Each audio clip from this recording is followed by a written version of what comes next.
নমস্কার। কবি সুকুমার রায়ের কবিতা সৎপাত্র। শুনতে পেলুম পোস্তা গিয়ে, তোমার নাকি মেয়ের বিয়ে। গঙ্গারামকে পাত্র পেলে, জানতে চাও সে কেমন ছেলে? মন্দ নয়, সে পাত্র ভালো, রং যদিও বেজায় কালো। তার উপরে মুখের গঠন অনেকটা ঠিক প্যাঁচার মতন। বিদ্যে বুদ্ধি বলছি মশাই, ধন্যী ছেলের অধ্যবসায়। 19টি বার ম্যাট্রিকে সে ঘায়েল হয়ে থামলো শেষে।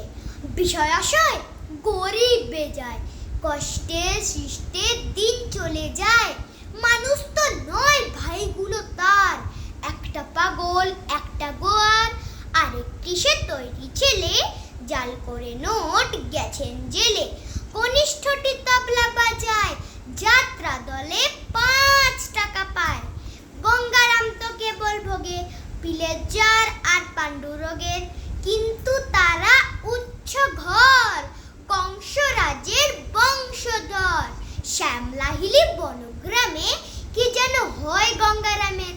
যা হোক, এবার তো পাত্র পেলে, এমন কি আর মন্দ ছেলে। নমস্কার।